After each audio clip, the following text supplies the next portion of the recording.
La journée de l'arbre. Leçon 7, page 18. La journée de l'arbre. Les premières pluies ont commencé à tomber. nee na taw yu njëkk yi mooy pluie ñu ngi tàmbalee wadd à tomber. Jeudi dernier, le crieur public avait sillonné tous les quartiers de Darou pour convier les habitants à une opération de reboisement. nee na jeudi dernier alxames bi jàll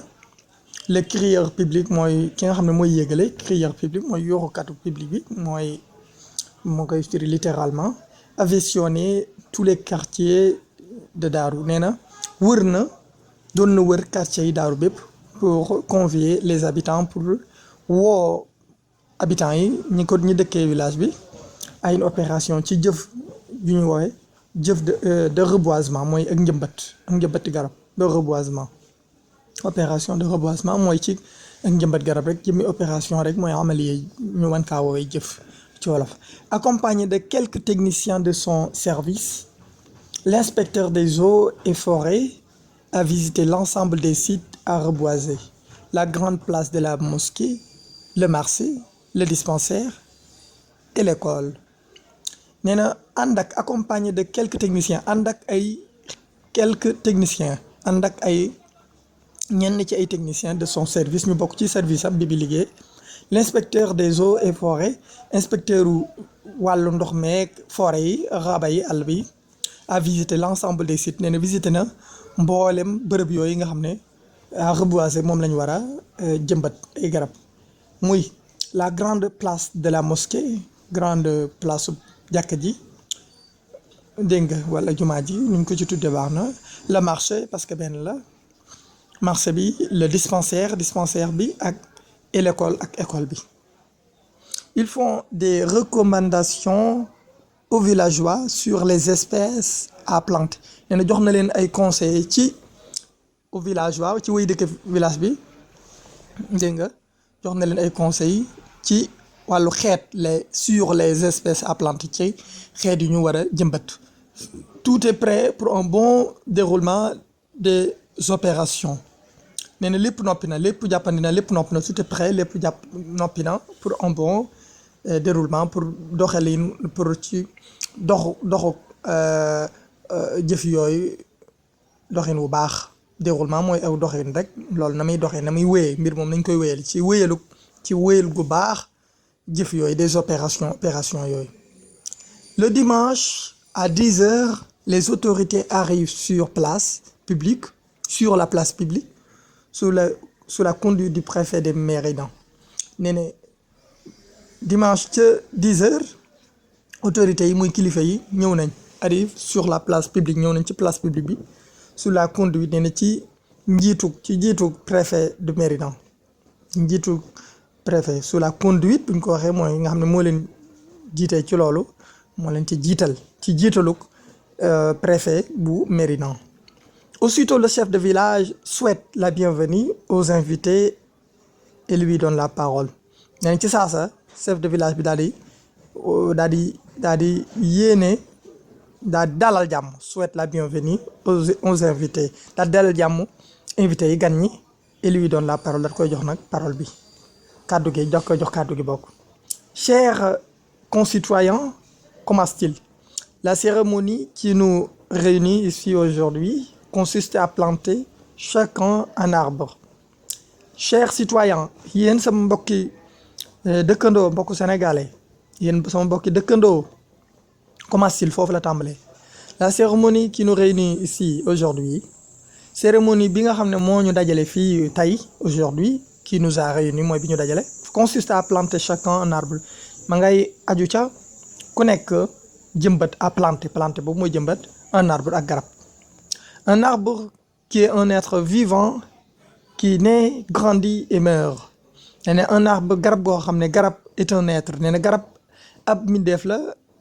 c'est un être vivant ab mbindeef la kii ne koo xam ne day juddu grandi daal di màgg et meurt daal di dee. Tout jeune bépp xale tout jeune est à la merci des vents et des animaux nee na tout jeune ba may nekk xale lool il est à la merci des vents nee na mi ngi bu ñu nee il est à la merci mooy il est sans défense devant mooy amutoon benn défense benn défendre gu mu mën a wattul gu mu mën a wattul boppam ci kanamu ngelaw yi ak animaux yi ndax bu fekkee dañ ko bàyyi noonu takkuñ ci bant wërale wuñ ko ngelaw yi mañ ko daaneel dem ko bu fekkee dañ ko bàyyi noonu wërale wu it animaux yi mën nañ koo lekk muy rab yi moo tax mu ne à la merci des vents mi ngi il est sans défense mooy mi ngi ci kanamu rab yi ak ngelaw yi te amul benn défense bu mën a wattu benn wattu gu mu mën a wattul boppam donc mooy il est à la merci des vents et des animaux. Il ne faut pas seulement se contenter de planter des arbres, il faut aussi les entretenir et les protéger. Et il ne faut pas seulement se contenter nee na jarul rek seulement se contenter ñuy kontaan ci ñuy yam ca planter des arbres yam rek ca planter des arbres ci jëmbat ay garab. Il faut aussi day war ba tayit les entretenir toppatoo leen et les protéger ak wattu leen. Des applaudissements nourris saluèrent ces paroles nee na ay tàcc yu xumb yu fort tàcc yu xumb ñoo nuyu yooyu wax yooyu kàddu saluèrent ñoo nuyu woon yooyu kàddu mooy ñoo rafetlu saluèrent ces paroles yooyu ñoo rafetlu woon yooyu kàddu. Après la cérémonie officielle le premier arbre est planté par le préfet nee na ci ginnaaw xafla rasmiya bi muy cérémonie officielle bi ci ginnaaw cérémonie boobu ñu def officielle bi le premier arbre cérémonie moom yaakaar ku ne xam na ko ndax cant gu ne am na ko léegi le premier arbre est planté nee na garab bu njëkk gi nag préfet bi moo ko ji est planté par le préfet mooy préfet bi moo ko jëmbat. Les plants sont distribués aux hommes ainsi que le matériel nee na plants yi ak matériel bi yëpp distribué nañ ko mooy séddale nañ ko góor ñi aux hommes distribué mooy séddale aux hommes ainsi que ba tey le matériel ak matériel bi. Les équipes se dispersent alors dans le village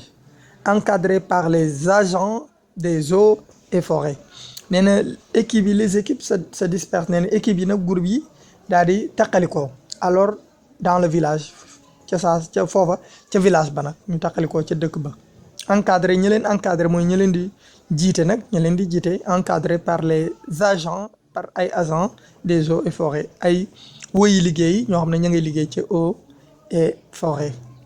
ñoo xam ne xam nañ liggéey boobu. Sidi et ses camarades fournissent de l'eau pour l'arrosage nee na Sidi ak ay àndonoom et ses camarades fournissent ña ngay joxe ñoom de l'eau ña ngay toppatoo l'eau pour l'arrosage ngir rosé gi ñuy rosé garab yi suuxat gi ñuy suuxat garab yi guñ ji ba pare dañuy suuxat. Les tam-tam rythment le travail et encouragent les planteurs nee na ndënd yaa ngi rythmé wu na ña ngay tëgg ña ngay rythmé ña ngay dëppale rythme le travail mooy ña ngay ànd ak travail bi mel na koy ànd moom mel na ko leen di soññaal et encourage les planteurs bu ko defee di soññu jëmbatkat yi les planteurs encouragé mooy soññ. À midi déjà presque toute la surface délimitée était reboisée nee na à midi déjà midi jotee rek daanaka presque toute la surface daanaka surface boobu muy bërëb boobu ñu délimité woon moom xam ne moom la ñu wane woon moom la ñu délimité woon ne lii la ñuy ji était reboisé ki yoon nañ ko jëmbatoon nañ ko. Des sites mooy des lieux choisis pour le reboisement mooy lii bërëb yi nga xam moom lañ tànnoon pour jëmbat leen. Une espèce mooy genre famille de plantes mooy benn xeet famille ay garab ay plantes ay njëmbat. Des applaudissements nourris mooy applaudissements forts et suivis nee na mooy ay tàcc yu xumb ba pare tegaloo ba pare ñu topp ko suivi. Suivre mooy verbe bi mooy topp suis-moi mooy topp ma. Il est à la merci de mooy il est sans défense devant il est à la merci nee na mi ngi ci amul benn wattu ci kanamu nangam bu mu nee il est à la merci devant le lion mooy ci kanamu lion bi amul leen lu mu fa mën a défendre donc loolu dañ koy comprendre rek dégg nga luy yomb firi carrément ci wolof. Les langues sont comme ça donc maintenant dès lors que tu as un certain niveau alors à toi maintenant d'essayer de comprendre et de faire avec. Les tam-tam rythment les tam-tam rythme mooy les tam-tam accompagnent en cadence nee na kon ndënd yaa ngi ànd ak cawarte en cadence ak yéen a ngi daan di accélérer la cadence xeeti moo la ñoo xam ne noonu la